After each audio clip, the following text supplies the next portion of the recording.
Hello and welcome back. So I am super excited to be sitting down here today with my guest, Isaiah Colton. If you guys don't know who Isaiah is, he is a real estate business coach, and his specialty is helping real estate entrepreneurs who are doing 35 or more transactions scale up to doing over 200 transactions. So if you guys want to know how to increase your production, how to increase your business, and do it in a way where you're not bogged down with work all the time so that you can still have a life. This is the podcast to listen to. So make sure to stay tuned for that. But Isaiah, man, I appreciate you being here and I want to welcome you to the show. Awesome. Yeah, thanks for having me. I'm looking forward to the topic today. We're gonna add a ton of value. So I'm really looking forward to it.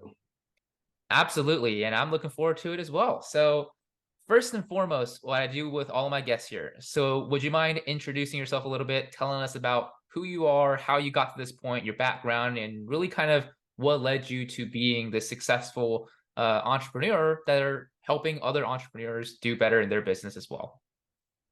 Yeah. So um, right now, point in my career, I'm a serial entrepreneur and business coach, but I came up in the real estate industry. So most of my following is in real estate, mortgage, and then anyone in the home services industry is primarily who I serve.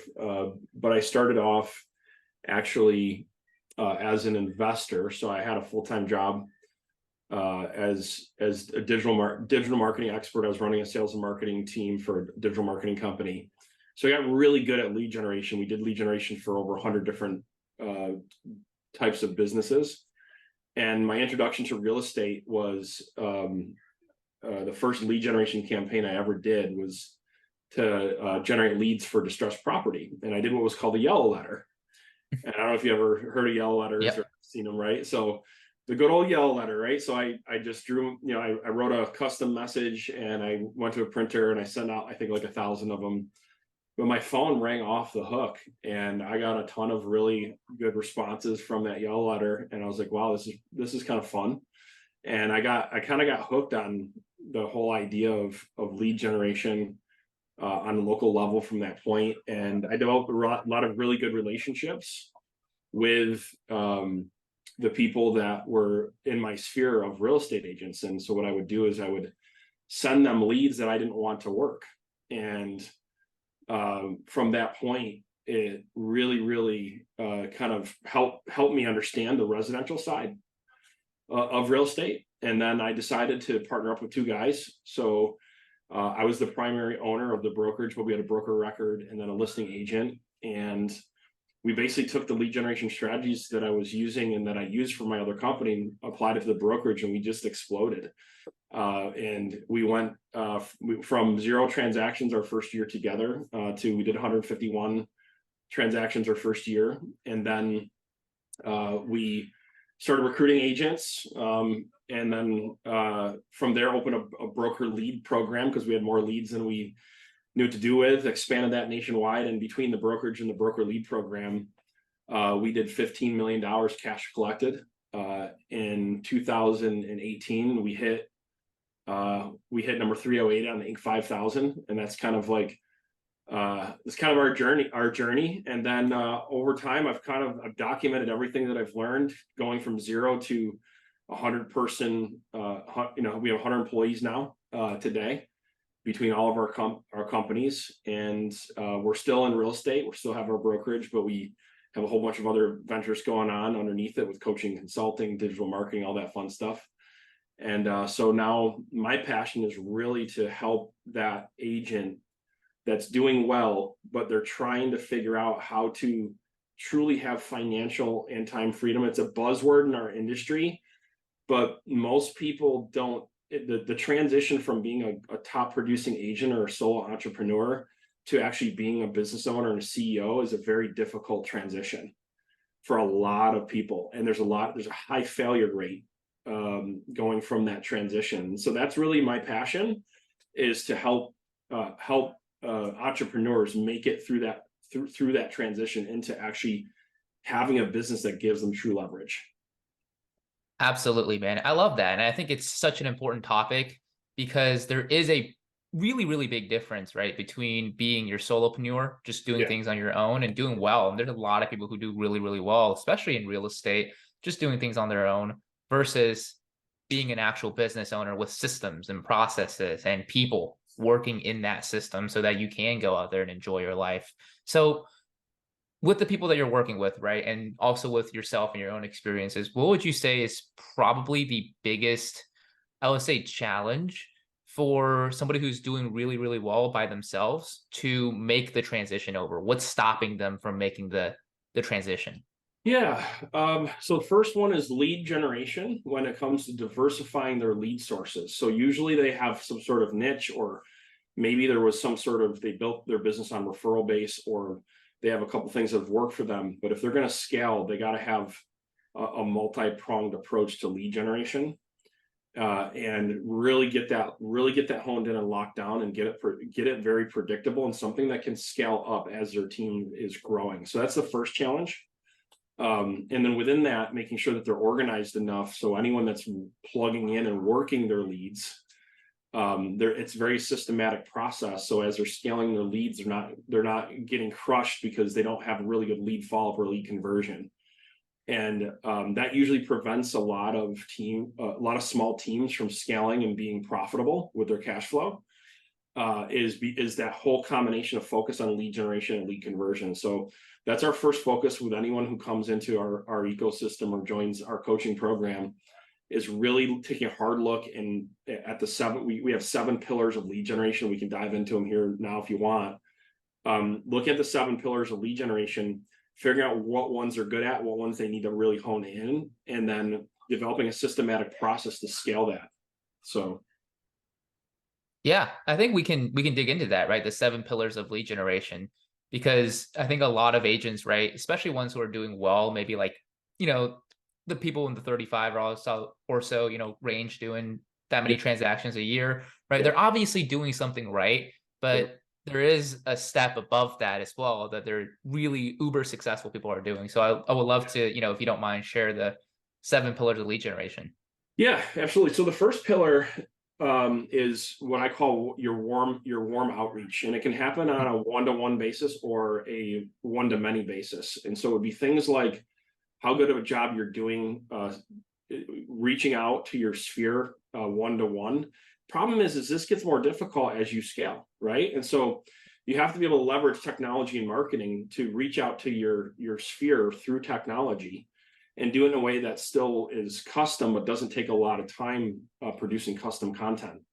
And so what we do is we really look at the structure and grade our students on a scale of 1 to 10, how good of a job that they're doing putting valuable content in front of their sphere of influence on either a weekly or bi-weekly basis, and making sure that that's a multi-channel approach and not just like sending an email, but starting off with a video-based approach, and then taking that video and making sure that that video is reaching their sphere, with social media be an extension of their sphere. And that's really pillar number 1. So then pillar number 2 is taking that organic content, or that content, and developing an organic lead generation approach, and making sure that content is reaching a broader audience other than just their sphere. And so and really tapping into different social media channels, making sure that they learn I have a formula called the content persuasion formula, because when people put content out, most people are not taught how to actually develop persuasive content. And the problem with like ChatGPT right now is if you don't know how to tell it and program it to actually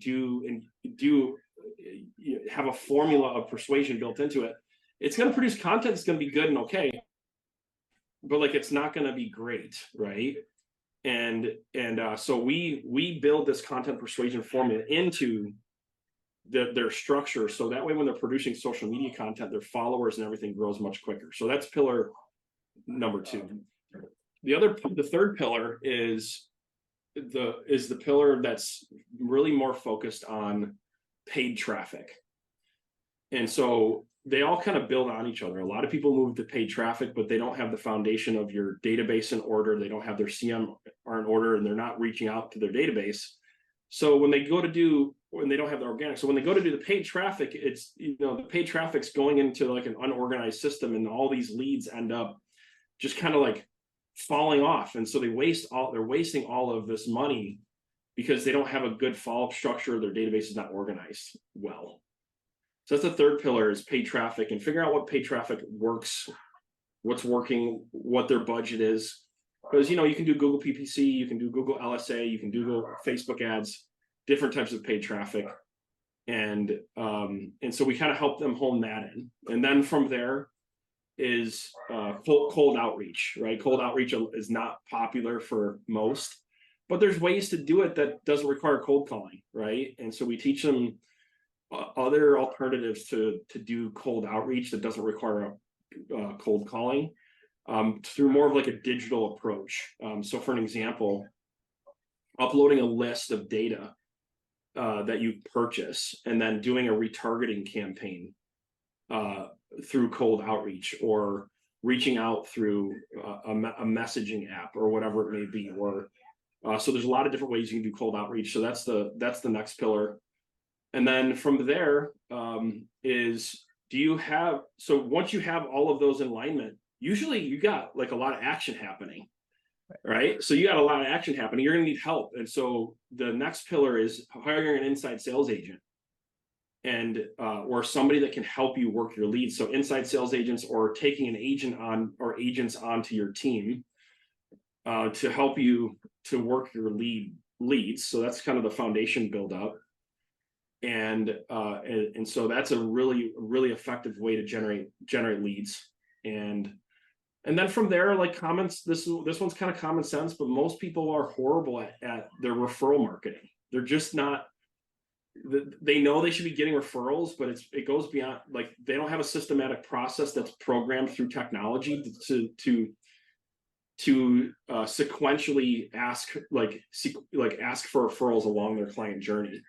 So we help build that process in, so you can't make the mistake of forgetting to ask for referrals, and to have a really good referral program. So, and then the last one is vendor partners and enterprise. So like vendor partners, your mortgage, your insurance, the people that you work with, doing campaigns to work with them, and to do like collaborative events. And then how to like go after bigger accounts like home builders, or like bigger accounts that you can have enterprise accounts be generating more business. And so I hope I didn't take too long on those, but those are really the pillars. There's a whole lot you can do in between there, but we take a hard look and we score each one of them. And so now what they do is they have a clear roadmap of what they're going to be doing over the next 3 years, because like you don't master all 7 pillars right overnight, right? And so that's really the first cornerstone of when we're working with an agent that's doing well but trying to scale, and figure out what ones they want to dominate first, and so what works well. So Right. So what I got from there was that, you talked about the 7 pillars of lead generation, whereas a lot of agents, even though they're doing well, might only be doing maybe 1 or just 2 of those pillars, right? And I think you would agree, is the issue of why they're not able to scale up. It's they're not thinking outside of themselves, where, they almost feel like, listening to this even, they feel overwhelmed. They're like, how can I take, so much time out of my day to do 7 ways of lead generation? Right. And I think that's a really good point, because the reality is you can't do them all yourself. And that's the other element is I see a lot of agents, they're trying to do, or the solo entrepreneur, they're trying to do it. They're trying to do too many at once is the other one. Like they're trying to, like, they go to a conference, they get excited. So they're doing a little bit of this one, they're doing a little bit of that one, but because they don't have a systematic process in place and nobody's helped them think out like a milestone roadmap on where this actually falls within their skill sets and their resources, it becomes a what show. Like it's like it gets ugly, and they lose a lot of money, and they get frustrated, and they get burnt out, and they end up doing nothing. right? Or a lot of times, Right. or having to backtrack. And so I think that's one of the biggest problems in our industry, and that's why we tackle the lead generation one first, is that lead generation roadmap. Yeah, very important there to have enough leads coming in so that way you even have, the capability to go out there and skill up, right? Because a lot of times your pipeline is pretty much what's going to determine the size of your business is the leads coming in.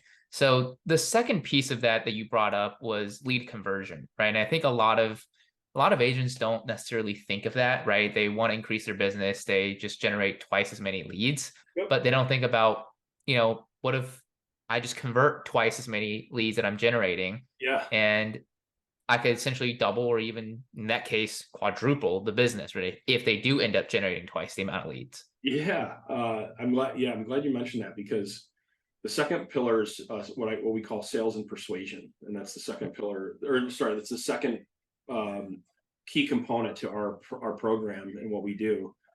Is most people have no idea and are not taught persuasion, and they don't know how to use, they don't know how to be persuasive through technology. They don't know how to be persuasive through all these ways that we're communicating now. It's not just the phone or in person anymore. So like we've been slapped, feels like overnight for a lot of agents, to now having to figure out how to communicate through text message, and how to communicate through video, and how to communicate through and through all these different mediums, and do it in a way that's persuasive, and that has has the has what's needed to get the result, to convert the lead. And so this is a big problem, because you're right, all things created equal with lead follow-up and lead conversion. If you're doubling your lead, you should be able to double your sales. But too many people they get so caught up in lead generation, and they never learn the art of art and science of sales and persuasion, especially in the modern world. And so then they struggle, right? And there's a giant struggle there. And this is where I've seen most of our students have the biggest breakthrough. I actually have her name is Chrissy Young. She's been with us for about 2 years now, and she signed up to this one of our lead generation sources that is focused on what's called a cash offer campaign. So they're primary seller leads, and in her first 6 months, she really didn't like. She had a bunch of leads coming in. She was having some success, but she didn't know how to work the leads properly. Scripts, dialogues, tone, pace, hesitation, all the things that go into actually having conversations with people that don't know you, right? Like through paid traffic. And so she started going to our scripts and dialogues courses, and she started really plugging in. She started looking at how she started studying our text messages, how they're written out. And the light bulb went off. She's like, I just got to be coachable and just do this system. So she literally just started copying and pasted all the recommended texts in emails, and she built them into her software that she was using to work leads. Fast forward, she's going to do $70,000 in commissions off of one lead source. That lead source cost her about $3,000 for the year.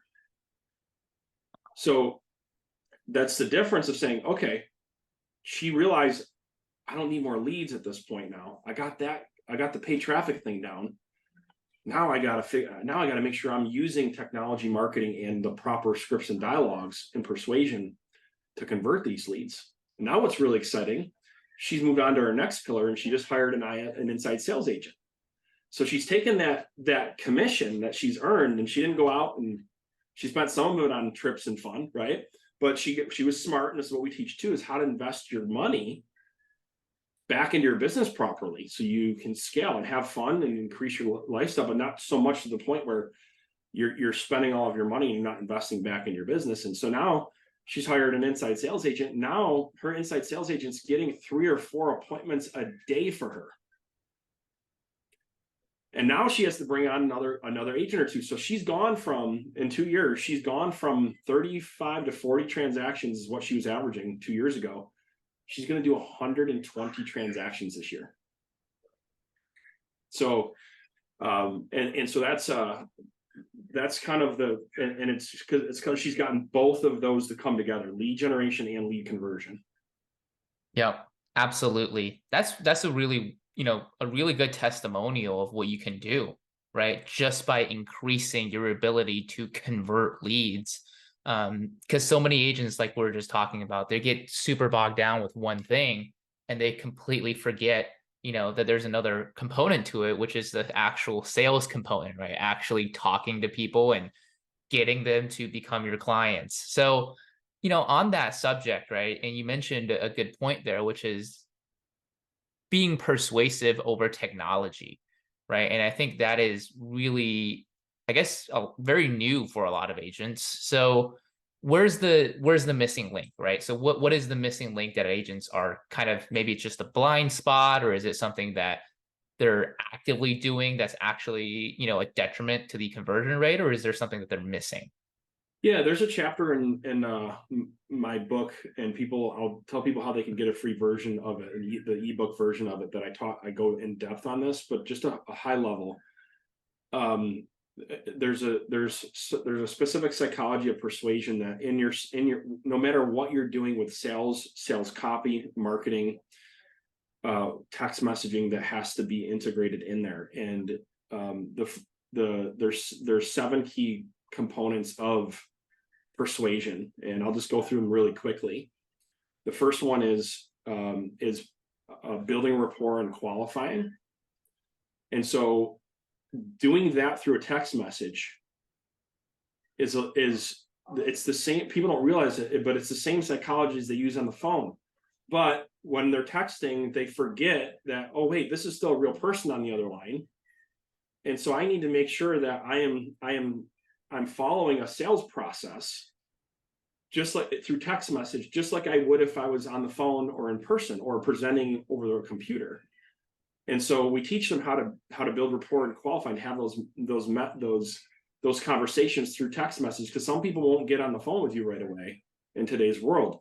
They're going to want to talk. And so we teach them how to use that technology to do that, and how to properly place emojis and purposely like misspell words a little bit so they know you're a human being in certain circumstances, and how to make the text messages engaging and get responses, and then build that psychology into their marketing automation, so their marketing automation feels more real and authentic. um, and and identifying the right tools that can help them do that, so their marketing automation and AI can do a lot of this conversation for them, and then they can step in when it's appropriate and be flagged to step in when it's appropriate. So finding that, figuring all of that out.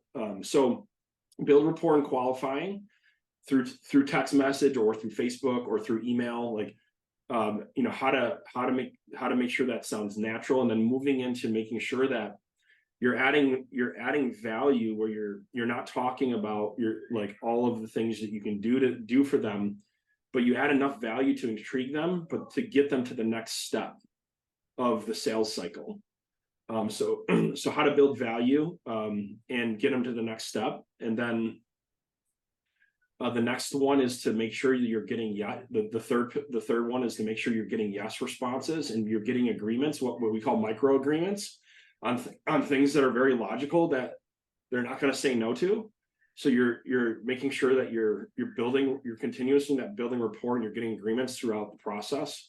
So that way, when you get to that, when they start asking questions or objections, if you've done this process the right way and you understand the deeper science of persuasion, there's not a lot of objections to handle, and that's the next part of the persuasion formula, is how you're handling objections. Most people are horrible at handling objections. They break rapport. They sound corny or sleazy, and that's why people don't even try to overcome objections, because they know they feel corny and sleazy when they're trying to overcome an objection. So we teach people how to do that,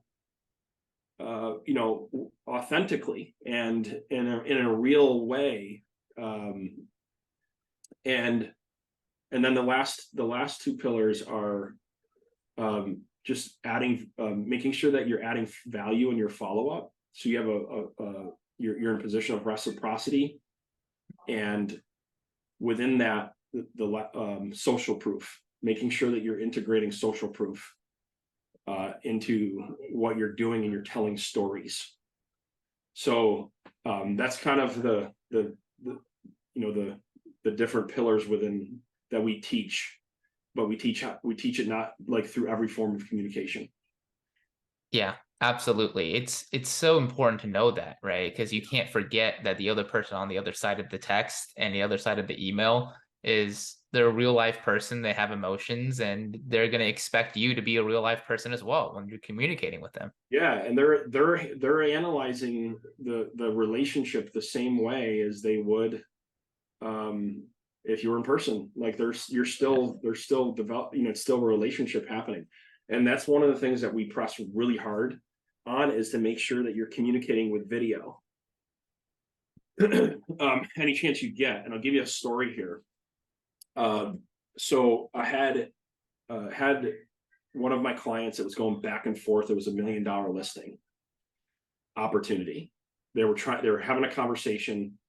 It was a lead that came in. There was a text message conversation happening, and this person's asking a ton of questions, and it's starting to get convoluted, right? And so she's like, "Hey, look, before I respond, what do I do?" And so she came onto our mastermind. She's like, "What do I do?" And I go, "Stop communicating through regular text. Do a video text." And it cleared everything up. It built rapport. Things kind of got turned around, and then he's like, "Okay, let's set up a time to talk." And I don't remember if it was on the phone or in person, but they're starting, and that's the other thing, is like, you got to get to the point where you got to stop doing text, right, and try to get them to the next part. And I can't tell you how it changes relationships when you start communicating through video text or video email instead of just regular text and regular email. It shortens the sales cycle and builds rapport so much faster. Yeah, that's so important for agents to understand using videos, right? Because it doesn't have to be, you can convey a message just like you would over, over the phone or on Zoom or even in person without actually having to go through, setting up a time or giving somebody a call and trying to get them at the right time, right? It could just be something kind of in between, right? In between, a short text and Yeah. like a 30-minute conversation. The best way to do it is, through video text, right? Or audio text if you're more comfortable with that. Would you say, I mean, obviously there's a slight difference Yeah, there. yeah. I mean, audio would be better, is better sometimes than lengthy text messages, right? So like if it's getting really lengthy and like it's getting complicated and they're asking questions, I try to shift away from um, just writing. Right. Yeah, because there's a lot of information that can't be conveyed with just writing, right? Just words. You have to really understand what the other person is coming from, right? What are they asking, right? Because again, two different people could be necessarily like they could be saying the same thing, but they could theoretically be asking two different questions or coming from two different points of confusion, if that makes sense. It's a really good point, and that's exactly what happens. I this is how I train it. I'm like, how many times have you pissed off your partner, your spouse, your wife, your husband through a text message because and you didn't even mean to, right? Like it.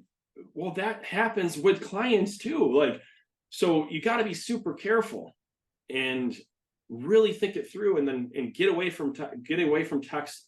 It's the same thing with email. I see these big long emails going back and forth, and it's just it's a persuasion killer. It's a sales killer. And by the way, it's a time sucker too. It's like, dude, like it's about being efficient and still having a relationship. So it's like having them both come together. So video, email, like, okay, I get it. If they like communicating with you through email, stop, do a video, like communicate the same thing. Don't type this big thing. Just do a quick 1 minute video. Like, so Yeah, absolutely. It's like that. It reminds me of that one. I don't know if you watched Key and Peele, but that one Key and Peele skit where they were going back and forth. There was two friends, and one person was super chill, and the other person was super angry. So there's so much more when it comes to communication, right? There's yeah, tone, body language, right? Words sometimes, especially in this day and age, right? You can just interpret it in a completely different way and just, yeah, accidentally offend a potential client that could lead to, a deal and even more referrals, right? And just maybe one thing that you typed or in a text message or an email could accidentally just tip somebody off. It's a great point. Yeah, it happens so much. I've seen deals completely like go south for the stupidest things, Yeah. like just the little things, and it turns into a big thing. So yeah, that's a really good point. Yeah. Yep. So, kind of shifting gears a little bit, you mentioned a little bit earlier on the podcast, investing in your business, right? And this is a thing that I don't see talked about enough, I guess, in the real estate, especially with real estate agents, is reinvesting back into the business. Yep. A lot of agents, they do well, and the next year they start from zero again, right? Because it's a commission-based business. So, talk a little bit about that. Where's the kind of the disconnect there for people not investing in their business? Do they Yeah. just not know some information, or what's the hold up there? Yeah, I'm glad you mentioned that. This is actually our third blueprint. So we have the lead generation blueprint, the sales and persuasion blueprint, and the third one is the business growth blueprint. And that breaks down like really deep dive into the business plan and into having a personal financial plan and a business financial plan, and to make sure that they're tracking things and they know where to put their money into what I call impact areas. So those impact areas we break them down to marketing, sales, technology, service, and general operations. And so we teach them how to track their budget. And so I was fortunate enough to be taught. There's a book called Profit First. I didn't read this book at the time, but I was actually taught the principles. And I had been doing this in my job even before I left. And so like when I left my job, to start up a business, I was already independently wealthy because of this formula. And here's how the formula goes. So what every business owner should do is you do whatever it takes to make sure the business has positive cash flow. So meaning, it sounds simple, but like, okay, you have to live and survive. You know what that number is. And it's finding the balance of whatever that number is in your comfort level and actually feeding the baby. The baby is the business, right? And so the best entrepreneurs, the ones that are thinking 10 years out, the ones that are making decisions based on decades and not what's happening in the day, do this. They feed the baby as much as they possibly can. And so what they'll do is they live a good lifestyle, but they make sure their lifestyle grows proportionally to how well the business is doing versus the business's needs. Meaning they put the baby's needs first, right? Mothers are great at this, right? And this is why I tell people, think about the business like it's your baby. You put the baby first before your own needs, right? Because that's your responsibility. And that's the difference between a professional and a CEO. A CEO's responsibility is to put the business first, even before their own needs. So first it starts off with a way of thinking. And then once you kind of have that pattern down, everything else falls into place. And what you do is, whether it's 5%, 10%, whatever percent you can start off with to make sure there's positive cash flow in the business, either quarterly or however you're going to analyze this. We have it broken down where we look at it every single week, but quarterly is probably a bit more realistic for a solo entrepreneur or somebody who's building a team. And you set a benchmark, a milestone that's hell or high water. You're going to make sure that you have X amount of profit or positive cash flow in the business, and it's a priority. It's not the last thing you do, it's the first thing that you do. Like, and you build everything else around that. So with that thinking, then what ends up happening is you slowly work your way up and you try to get to a normalized margin. And so the really good teams end up at a 15 to 20%, where they're on whatever they're making in their business. They'll end up 15 to 20%. So we try to help them hit that target. I've seen higher, but that's not usually normal. And here's the thing: is once you get to the point where you're doing about 100 transactions, 150 transactions, you should be doing about $1 million in GCI. And here's the scary part: there's a lot of teams that come on they're making less profit or less have positive cash flow than when they were solo, because they've not taught how to manage their money. And so this is why this foundation is like, oh, that sounds, but why would I? No, this is foundational stuff that as you're scaling, you got to have in place. And so that's what we teach. And then and so what we did is with our brokerage, this is the formula that we followed. So after 2 years, we were positive cash flow. We made a couple $100,000 in positive cash flow. We actually took that half of that and kept the other half in the business, took the other half and actually started up another company. And that's how we started the broker lead company. That $100,000 broker lead company turned into a $15 million cash collected business in 1 year, 3 years later, from a $100,000 investment. And we never had to raise outside money. And the reason why is because we follow this formula. And what we do is we take 50% of our profits and we always reinvest it back into the business. The other 50%, sometimes we'll take out an ownership income or whatever it may be. But that's our rule of thumb, is whatever positive cash flow, and we just keep feeding the beast. And then when we see another opportunity come along, because we're very strict with this formula, we're able to take advantage of those other opportunities, whether it be investment properties or whatever else that we're trying to do. So it's a very simple formula. It's the pig-headed discipline to follow it. I like that. I like the formula, brother. I hope I'm going in the direction that you're thinking or that you're looking for. So, oh, absolutely. No, I absolutely love that, because you're right.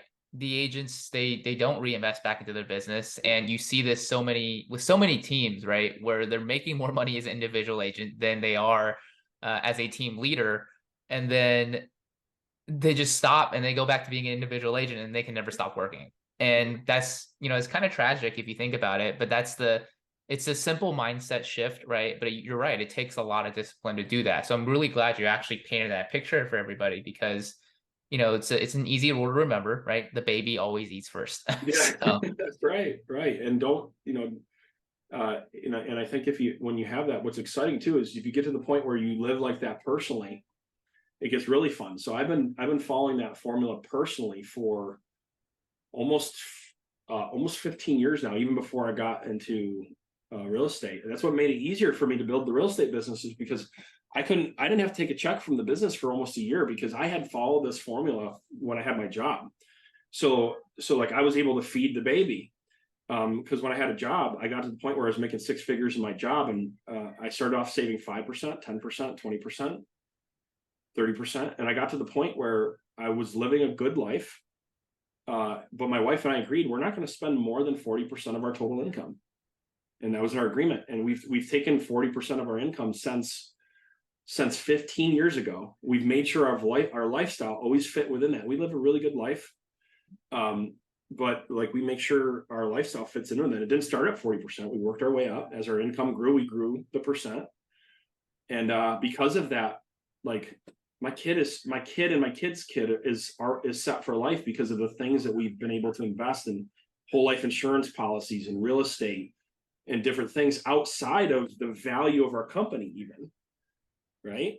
So like the value of our company is significant with all the other companies rolling underneath it right now, right? So that's where it gets fun. And like people don't realize what they can achieve in a decade, right? Yep. From the age of 23 when I started this to the age of 30 when I first left my job to become an entrepreneur, my net worth was just under $1 million as just having a job, just from a decent paying job. So yeah. I encourage everybody to really think through that. In case you can't tell, I'm really passionate about this topic. So, yeah. Super important, because I see people, they work their butt off, like, and they're just I'm doing this because I want financial and time freedom, but I have no financial roadmap to actually have financial and time freedom. Like it's like it's like, come on, and I don't think this is talked about enough in our industry. It's like, yeah, let's talk about everything else but money. But how we manage our money. Like, it doesn't make any sense to me. This is what we should be talking about most. We're entrepreneurs. Like, we're doing this to grow our financial future. So we need to talk about the money. Yep. It's such an important topic. Yeah, Why are people avoiding the topic? It's probably because they don't know what they're talking about. Um, probably. Yeah. or just the discipline, right? Because I think another big piece of it is maybe just people are willing to settle more than they should, right? Because Good point. the discipline is you're trading, you're sacrificing your present Yeah. um pleasure for a better future. And if you're Yeah. able to do that, if you see the light at the end of the tunnel, then it makes it so much easier to be able to do that. Yeah, it's a good point. It's not maybe it's not the funnest topic to tell somebody to feed the baby first. so, Yeah. so You got to save the baby though, because if you don't tell them, then it just goes away, and that's even worse than making it a little bit uncomfortable sometimes. So, yeah, that's right. That's why some of the best advice I heard from my mentor is make all of your decisions based on what you want in a decade and not what you're trying mm, to think about in the day. Like, and I just keep that in my mind with every decision that I'm making, even for my health too. Right? yeah. Like, is like, if you're thinking, okay, where do I want my health to be in 10 years from now? Like, okay, well, maybe I need to make different decisions now. Like, it just changes your whole way of thinking when you use that decade versus day principle. Yep. And that's a great comparison, your health, right? Because that's Yeah. the biggest thing. I think even people who are not in real estate can relate to this, right? Everybody's, you know, something you can do about the health, right? Yeah. And if you want to eat the cookie today, then you have to know that's gonna put on the extra 5, 10, 20 pounds later on, right? So it's a trade-off. It always is a trade-off. Yeah. Yeah. That's a good analogy. Man, that's my weakness is cookies. Cookies. Nice. Nice, man. Well, Isaiah, I really appreciate you being here today. You shared a lot of value with us. And I think there's a lot that we can take away from this interview for agents. And I really like the way you shared it. It was step by step. And I think we covered pretty much, a good overview of all the things you teach. So for our listeners, our viewers who really enjoyed what they hear today and they want to know more, they want to really grow their business, they want to feed their business and develop the system to go out there and build a lifestyle that they actually can enjoy, want to follow you on social media, different places. What are some of the best ways that they can follow you, find you, and maybe get a copy of your book as well? Yeah, I think the best thing is just to go to isaiahcolton.com, isaiahcolton.com, and I literally have a step-by-step pathway for them to get started with their own journey. It's all free. My personal mission is to provide better free resources than other people do paid, either through technology, marketing, and business education. So when people go to the site, they'll see a 100-page book called the Sales Acceleration Blueprint. It's free. There's no cost to it. I could easily charge $100 for the book because it's more like a workbook. So that's free. And then they can go and they can try out my community for free. So I have a community called Ren 360, where we call ourselves the Renegades in the community, and they'll get access to free workshops, free scripts and dialogue sessions, free digital marketing sessions. So anything that they're trying to figure out, and then some really cool technology tools they can use to do lead generation and lead conversion. And then it's only 90 after the free trial. It's only $97, so it's like it's very, very affordable for everybody to be involved in the community if they like it, and if they don't like it, they didn't risk anything, at all to try it. And then I do challenges every month. So I do free challenges where I have 300, 400 agents and loan officers, and we take one of those 7 pillars of lead generation, and we do a challenge around mastering it within 30 days. And we just do a rotation every month. And so they'll be able to sign up for that free challenge. It's all at isaiahcolton.com to check out, and it's all free. So Awesome. We'll make sure to leave that in the description, but it's easy enough. It's just isaiahcolton.com. So make sure to go check that out. And Isaiah, I appreciate you being here today. You definitely shared a lot with us, and I learned a lot as well. Before we let you sign off, any last pieces of advice, any last tips? yeah, systems over everything.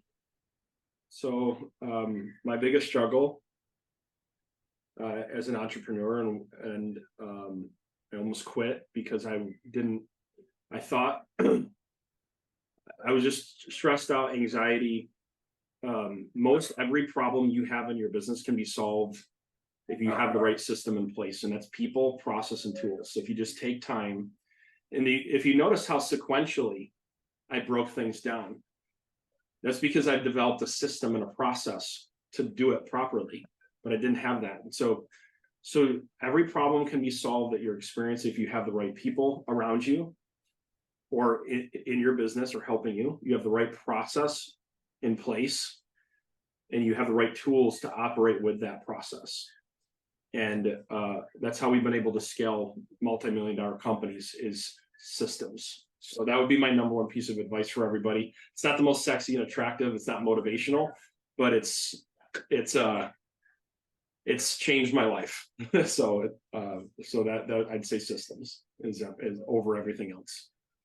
Yeah, you know what? Sometimes people need practical advice rather Yeah, than motivation, because you can have all the motivation out there, but what do I do next, right? I'm so yeah, motivated, but all this energy, but I don't know what to put this energy to, and they just go the other direction. So I like that. I like that advice. Systems, it's not talked about enough, although it's talked about a lot, but it's still not talked about enough because yeah. that is where you get to that next level for sure. So Awesome. Awesome. awesome, man. Well, appreciate you being here, Isaiah. Thank you for being on the show, and for you guys tuning in, thank you for tuning in, and we will see you guys on the next show. Yeah. Thanks, Take everyone. care.